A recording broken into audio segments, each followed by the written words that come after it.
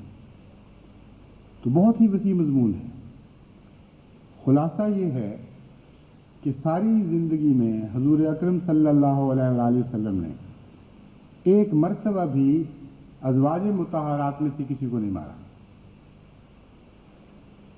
اور امر واقعہ یہ ہے کہ ازواج مطہرات سے بارہا ایسی باتیں بھی سرزد ہوئیں جن کے نتیجے میں شدید ناراضگی کا مورد بھی بنی۔ بعض اوقات ایسی باتیں بھی سرزد ہوئیں کہ جن کے نتیجے میں حضرت صلی اللہ علیہ وآلہ وسلم کی بجائے کوئی اور مرد ہوتا تو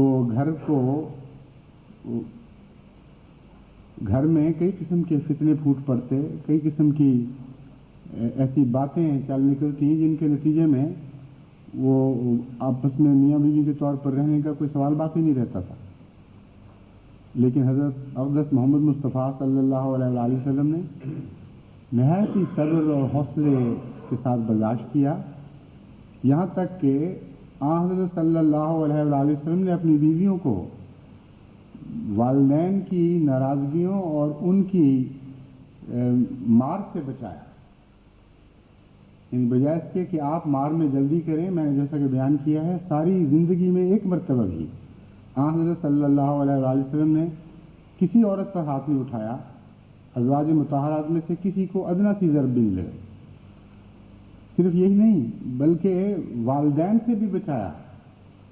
چنانچہ ایک موقع پر حضرت صلی اللہ علیہ وآلہ وسلم اور حضرت عائشہ صدیقہ رضی اللہ تعالیٰ عنہا کی کچھ خفگی آپس میں ہوئی، اور حضرت عائشہ صدیقہ بلند آواز سے حضور صلی اللہ علیہ وآلہ وسلم کے مقابل پر بولنے لگی۔ اس وقت حضرت ابو بکر صدیق رضی اللہ تعالیٰ عنہ گھر میں داخل ہوئے، اور برداشت نہیں ہوا، اتنی شدید محبت تھی حضرت صلی اللہ علیہ وآلہ وسلم سے کہ آپ کی موجودگی میں حضرت عائشہ پر ہاتھ اٹھانے لگے۔ حضرت صلی اللہ علیہ وآلہ وسلم نے پکڑ کر ہاتھ روکا اور فرمایا کہ نہیں ابو بکر، یہ نہیں ہوگا۔ حضرت عائشہ کی روایت ہے کہ حضرت ابو بکر صدیق گھر سے باہر چلے گئے اور پھر کافی دن تک اس گھر میں دوبارہ نہیں آئے۔ حضرت عائشہ صدیقہ سے پھر بھی ناراض رہے۔ ظاہر بات ہے کہ اپنی بیٹی سے ناراضگی کا موجب ضرور کچھ ایسی بات ہوئی ہوگی جس سے انہوں نے اندازہ لگایا کہ حضرت صلی اللہ علیہ وآلہ وسلم کی گویا گستاخی ہو رہی ہے۔ بہرحال لمبا عرصہ انقطاع کیا، اور ایک دفعہ گھر میں دوبارہ داخل ہوئے تو حضرت صلی اللہ علیہ وآلہ وسلم اور حضرت عائشہ صدیقہ رضی اللہ تعالیٰ عنہ بہت ہی محبت کے حالت میں گفتگو فرما رہے تھے ایک دوسرے سے۔ بہت پیار کا ماحول تھا۔ تو حضرت ابو بکر صدیق کو وہ واقعہ یاد تھا، اس لیے جس طرح نکلے تھے اس سے آسن رنگ میں داخل ہوئے اور فرمایا کہ اچھا، جس طرح مجھے اپنی ناراضگی میں تم لوگوں نے شریک کر لیا تھا، اب مجھے اپنی صلح میں بھی تو شریک کر لو۔ تمہاری ناراضگی کے وقت میں داخل ہوا تھا اور ناراض ہو کے چلا گیا تھا، اب صلح کے ماحول میں تمہیں دیکھ رہا ہوں، اس لیے مجھے صلح کے ماحول میں بھی شامل کر لو اپنے ساتھ۔ کیسے سادہ سادہ پیارے پیارے واقعات ہیں، لیکن بڑی گہرائی ہے ان میں۔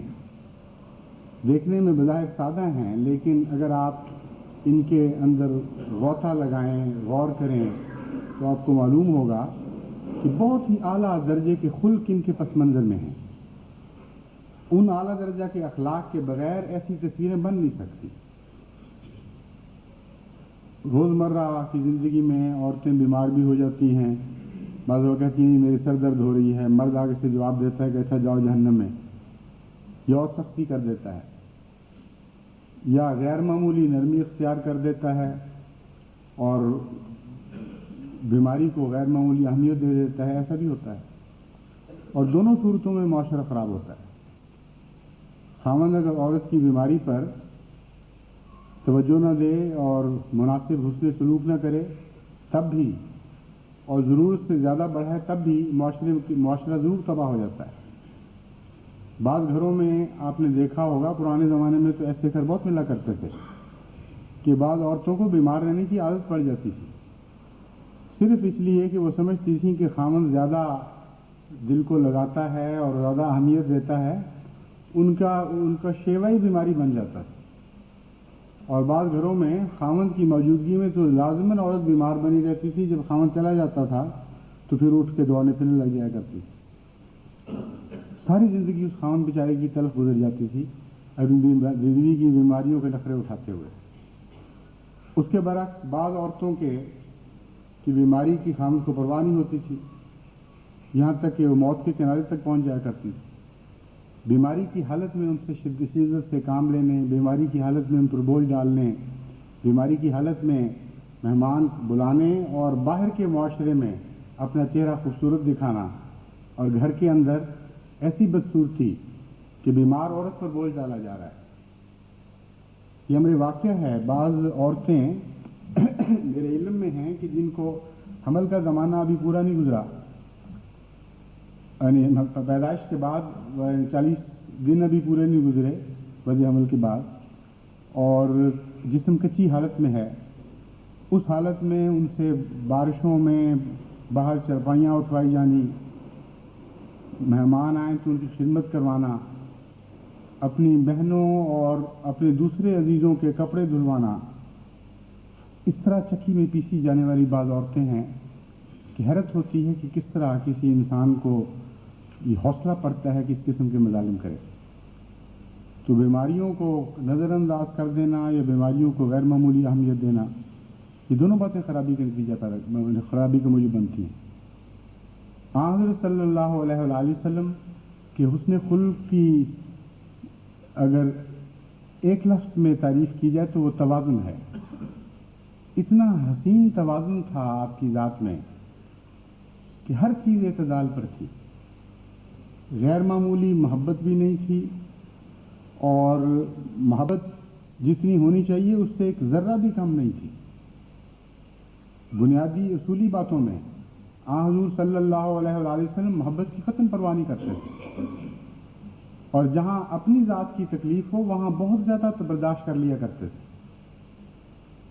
حضرت عائشہ صدیقہ رضی اللہ تعالیٰ عنہ کا یہ ایک واقعہ ہے، ایک موقع پر آپ نے اب کی ایک اور بیگم، ایک اور زوجہ محترمہ جن کا قد چھوٹا تھا، ان کے متعلق تان کے طور پر اپنی چنگلی دکھائی کہ وہ آپ کی بیگم جن کا قد اتنا ہے۔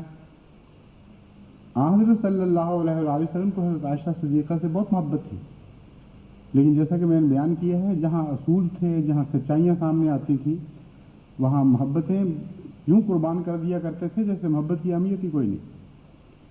اس موقع پر حضرت صلی اللہ علیہ وآلہ وسلم نے فرمایا کہ تم نے ایک ایسا کلمہ کہا ہے کہ اگر اس کو دریا میں ملا دیا جائے تو وہ دریا پر بھی غالب آ جائے، یعنی اس کی کڑواہٹ دریا کو بھی کڑوا کر دے۔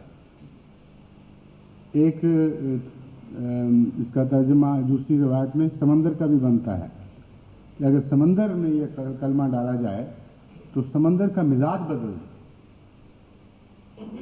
اس کا رنگ بدل دے، اس کا ذائقہ بدل دے، یعنی اس کو بھی کڑوا کر دے جو پہلے کڑوا ہوتا ہے۔ ایک اور موقع پر حضرت عائشہ صدیقہ رضی اللہ تعالیٰ عنہ نے ایک ایسی بیوی کا بھیجا ہوا سالن گرا دیا جو جن کی باری نہیں تھی۔ حضرت عائشہ صدیقہ کی باری تھی، کسی اور زوجہ نے جن کا کھانا، ہاتھ کا پکا ہوا کھانا حضرت صلی اللہ علیہ وسلم بہت پسند فرمایا کرتے تھے، انہوں نے محبت میں وہ کھانا بھیج دیا حضرت عائشہ کی باری کے دن، اور حضرت عائشہ نے ہاتھ مار کے وہ برتن گرا دیا اور برتن ٹوٹ گیا۔ حضرت صلی اللہ علیہ وآلہ وسلم کا عجیب سلوک ہے۔ حضرت عائشہ کہ اس فعل کے اوپر جو آپ کا رد عمل ظاہر ہوتا ہے اس سے اندازہ ہوتا ہے کہ کیسی متوازن طبیعت تھی۔ اس صورت میں ناراض نہیں ہونا چاہتے تھے کہ جس کے نتیجے میں گھر بھڑک اٹھے اور شکوے پیدا ہو جائیں دونوں طرف سے۔ اس صورت میں دبانا بھی نہیں چاہتے تھے اپنے جذبات کو کہ حضرت عائشہ سمجھیں کہ یہ بات بڑی اچھی ہو گئی، ٹھیک ہے، غیر دوسری اپنی سوگنوں کے متعلق میں جو کچھ سلوک کروں گی حضرت صلی اللہ علیہ وسلم اسے برداشت کر لیا کریں گے۔ اور یہ بھی جانتے تھے کہ حضور صلی اللہ علیہ وسلم کہ مجھ سے بہت محبت کرتی ہے عائشہ، اگر اس بات کو میں اپنی ذات پر لے لوں، خود تکلیف اٹھاؤں، تو اس کا بہت زیادہ گہرا اس پر اثر پڑے گا اور اصلاح کے لیے یہ سب سے زیادہ مؤثر ثابت ہوگی۔ بس حضرت صلی اللہ علیہ وآلہ وسلم نے حضرت عائشہ صدیقہ کو یہ نہیں کہا کہ تم بھی یہ برتن اکٹھے کرو، تم نیا برتن گھر سے لا کے دو، تم یہ کام کرو اور تم وہ کام کرو۔ حضرت صلی اللہ علیہ وسلم خود جھکے زمین پہ، کھانا اپنے ہاتھوں سے اکٹھا کیا، اس برتن کے ٹکڑے اکٹھے کیے، ان کو جوڑا اور جوڑ کے اس میں کھانا ڈالا اور فرمایا کہ عائشہ یہ کھانا کھاؤ، اور خود بھی وہ کھانا کھایا۔ حضرت عائشہ نے پھر ایک نیا برتن گھر سے نکال کے دیا کہ یا رسول اللہ یہ برتن ان کو بھجوا دیں، اور حضرت صلی اللہ علیہ وآلہ وسلم نے وہ ٹوٹا ہوا برتن خود جوڑ کر حضرت عائشہ کے سپرد کر دیا کہ یہ لو تم اپنے گھر رکھو، اور نیا برتن لے کے ان بیگم کو بھجوا دیا۔ اب یہ چھوٹے سے واقعہ کے اوپر اگر آپ غور کریں تو روزمرہ کی زندگی میں بہت سے فساد ہو سکتے ہیں اور ہوا کرتے ہیں۔ غصے میں آ کر اس عورت کے خلاف ایک خاوند باتیں شروع کر دیتا ہے، منہ پہ چپیڑ مار دیتا ہے، بعض دفعہ گالیاں دینے لگ جاتا ہے کہ تم بدخلق، تمہارے ماں باپ بھی بدخلق، اور یہ اور وہ، اور سارے گھر والوں کے خلاف بولنا شروع کر دیتا ہے۔ بہرحال کوئی بھی غلط رد عمل ظاہر ہو وہ آگے بہت بڑے فساد پر منتج ہو سکتا ہے، لیکن تحمل، بردباری، حوصلے کے ساتھ، عقل کامل کے ساتھ اگر انسان ایک معاملہ کرتا ہے تو اس سے اعلیٰ خلق پیدا ہوتا ہے۔ اعلیٰ خلق محض کوئی جذباتی نرمی کا نام نہیں ہے۔ محض جذباتی نرمی بعض لوگوں کو بیماری کے طور پر ملا کرتی ہے۔ بعض بوڑھے ہیں بیچارے، وہ ہر بات پہ رو پڑتے ہیں، ان سے برداشت نہیں ہوتا۔ بعض لوگ ہیں جو ہنستے رہتے ہیں ہر وقت، لوگ کہتے ہیں یہ بڑا حسین خلق والا آدمی ہے، بڑا خلیق ہے، بہت ہنستا ہے، لیکن جہاں بھی ذرا سی آزمائش ہوگی یہ ایسا ہنسنے والا آدمی بعض دفعہ ایسا برا نمونہ دکھاتا ہے کہ آدمی حیران رہ جاتا ہے۔ تو یہ بیماریاں ہیں۔ خلق کا تعلق حکمت کاملہ سے ہے۔ یہ ہو ہی نہیں سکتا کہ کامل حکمت کی بات نہ ہو اور وہ اچھا خلق ہو۔ بس حضرت صلی اللہ علیہ وآلہ وسلم کے متعلق جو قرآن کریم فرماتا ہے یعلمہم الکتاب والحکمہ، اس میں حکمت کا تعلق خلق سے ہے۔ اتنا ہر آپ کے فعل کے پیچھے حکمت کا سمندر موزن ہوا کرتا تھا کہ کوئی ایک بھی فعل حضور اکرم کی زندگی کا ایسا نہیں جس کا تجزیہ کریں آپ تو اس نتیجے پر نہ پہنچیں ایک کامل عقل والے نے سوچ کر یہ نمونہ بنایا ہے۔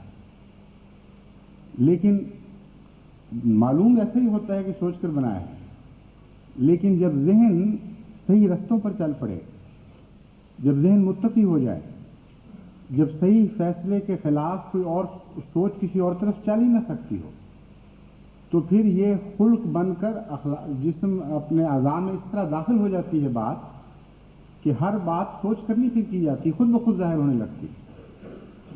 بس حضرت صلی اللہ علیہ وآلہ وسلم کی زندگی حکمت کاملہ کا ایک معجزہ تھی،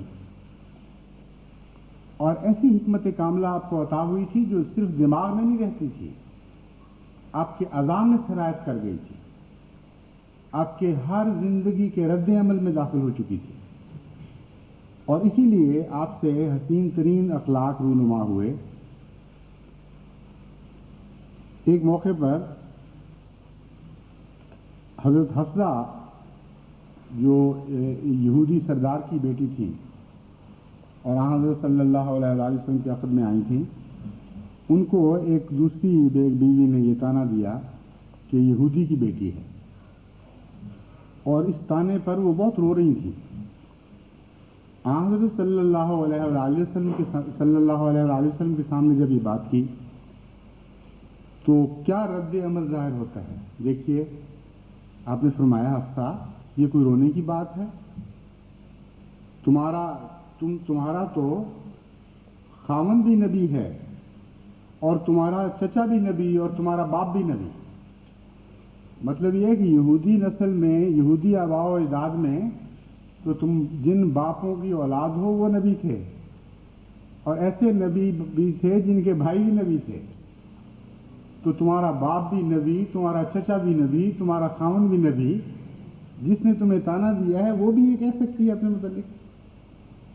تو کس طرح بات کو کس حسین رنگ میں الٹایا ہے، اور حضرت حفصہ کو خوش بھی کر دیا، اور ایک غائب بیوی کے خلاف اس سے باتیں بھی نہیں کی۔ اور حکمت کاملہ کس کو کہتے ہیں؟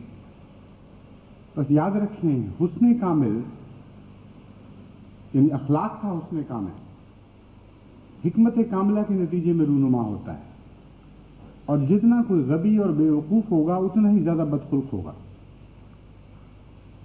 سوچ کے نتیجے میں بھی حسین اخلاق پیدا ہو سکتے ہیں، اور سنت محمد مصطفیٰ صلی اللہ علیہ وسلم میں جذب ہونے کے نتیجے میں بھی خود بخود وہ اخلاق پیدا ہوتے ہیں۔ سوچ کے نتیجے میں انسان غلطیاں کر سکتا ہے، کیونکہ ہر شخص کی سوچ کامل نہیں ہوا کرتی، اس لیے سوچ کے نتیجے میں، تدبر کے نتیجے میں جو اخلاق پیدا ہوں گے ان کی ضمانت کوئی نہیں، لیکن سنت کی پیروی کے نتیجے میں جو اخلاق پیدا ہوتے ہیں ان کی کامل ضمانت ہے۔ قرآن کریم فرماتا ہے کہ تم میں محمد مصطفیٰ صلی اللہ علیہ وسلم اسوہ حسنہ ہیں، بس جس کے اعمال کو خدا حسین قرار دے دے، اللہ کی محبت کی اور رضا کی آنکھ جس کے اعمال پر پڑتی ہو، اس میں کسی غلطی، کسی ٹھوکر کا سوال ہی پیدا نہیں ہوتا۔ بس آپ کے لیے یہ ضرورت نہیں کہ مزید سوچیں، مزید تدبر اختیار کریں، غور و فکر کریں کہ ہم کس طرح اپنے اخلاق کو حسین بنائیں۔ آپ کا تو صرف اتنا کام رہ گیا کہ حضرت رسول اکرم صلی اللہ علیہ وسلم کی سنت سے واقف ہوں اور اس سے محبت کریں، اور اس محبت کے نتیجے میں آپ کے اپنے حضرت صلی اللہ علیہ وسلم کے اخلاق کو اپنانے لگ جائیں۔ اگر حسین سے محبت ہو جائے تو لازماً اس کا حسن محبت کرنے والے میں بھی سرایت کرنے لگتا ہے۔ اگر حضرت صلی اللہ علیہ وسلم کی سنت سے آپ کو محبت ہو جائے تو اس کا لازم یہ نتیجہ نکلے گا کہ جن باتوں میں آپ کو سنت کا علم نہیں بھی ہوگا، ان باتوں میں بھی آپ سے سنت والے اعمال رونما ہونے لگ جائیں گے۔ یہ ایک فطرتی نتیجہ ہے کل سے محبت کرنے کا کہ جز درست ہونے لگتے ہیں، خواہ بعض اجزاء کا علم نہ بھی ہو۔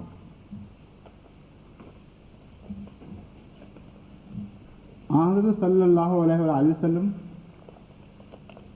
جب خود بیمار ہوتے تھے تو اپنی بیگمات پر زیادہ بوجھ نہیں ڈالتے تھے، جب وہ بیمار ہوتی تھیں تو ان کے ساتھ حسن سلوک فرمایا کرتے تھے، روزانہ گھر میں کاموں میں حصہ لیا کرتے تھے، اپنے کپڑے خود سیا کرتے تھے، اپنی جوتیوں کو بھی بعض دفعہ خود پیوند لگایا کرتے تھے، روزمرہ کے کاموں میں اپنی بیویوں کی مدد کیا کرتے تھے۔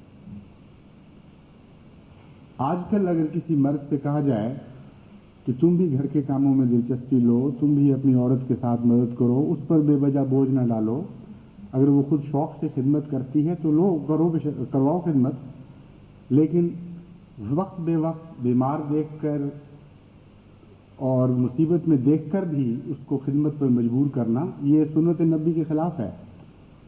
تو ایسا مرد بعض دفعہ یہ کہتا ہے کہ جی وہ اور وقت تھے، ہم تو بڑے مصروف ہیں، اس مصروف زندگی میں بڑا ہو سکتا ہے کہ باہر بھی کام کریں اور اندر آ کر بھی عورت کی مدد کریں۔ وہ یہ بات بھول جاتا ہے کہ ساری دنیا میں جب سے انسان بنا ہے اور جب تک رہے گا، حضرت اقدس محمد مصطفیٰ صلی اللہ علیہ وسلم سے زیادہ مصروف کوئی انسان نہیں تھا، نہ ہے، نہ ہوگا۔ اتنا حیرت انگیز ہے آپ کا مصروف الاوقات ہونا، خود یہ اپنی ذات میں ایک معجزہ معلوم ہوتا ہے۔ قرآن کریم گواہی دیتا ہے کہ سارا دن تجھ پر اتنے کام ہیں، اتنے بوجھ ہیں کہ ہم جانتے ہیں کہ تو ہر وقت ہماری یاد میں مبتلا ہونے کے باوجود بھی ان کاموں کی وجہ سے الگ نہیں ہو سکتا۔ اس لیے اے میرے بندے، رات کو اٹھ کر مجھ سے ملا کر، رات کو اٹھ کر عبادت کیا کر۔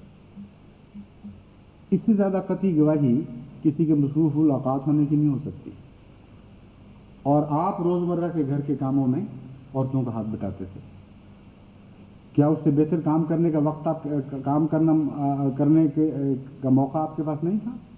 یقیناً تھا، بے انتہا کام تھے آپ کو، ساری دنیا کی اصلاح کا بیڑا اٹھانا اور پھر قیامت تک کے لیے، اور پھر ایسے دشمنوں میں گھرا ہونا، ادنی سے ادنے خادم کی پرواہ اور اس کے دکھ دور کرنے کی فکر، اور دعائیں صرف ان لوگوں کے لیے نہیں جو زندہ ہیں، نسل بعد نسل آنے والوں کے لیے بھی دعائیں، اور فوت شدگان کے لیے بھی دعائیں، اور دعائیں وہ جن کا آغاز انسانیت سے بھی تعلق ہے اور انجام انسانیت سے بھی تعلق ہے۔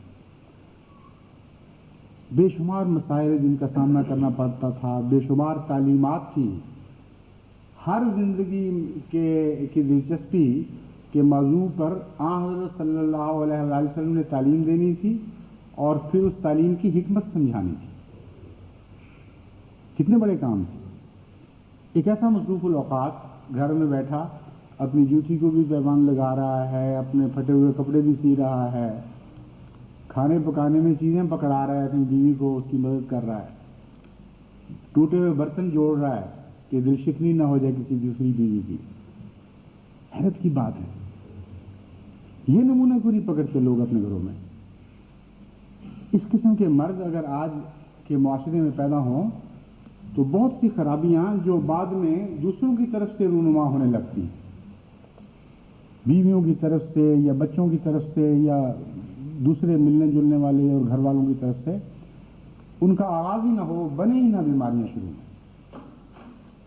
مرد کو خدا نے قوام بنایا ہے، اگر مرد اچھا نمونہ گھر میں دکھائے اور اس نمونے کو جاری کرے تو لازماً اس کے نتیجے میں بہت ہی زیادہ حسین معاشرہ وجود میں آ سکتا ہے۔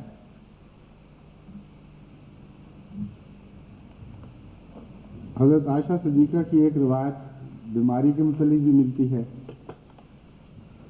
آپ ایک دفعہ بیمار ہوئیں، شدید سر میں سر درد تھی، تو حضرت صلی اللہ علیہ وآلہ وسلم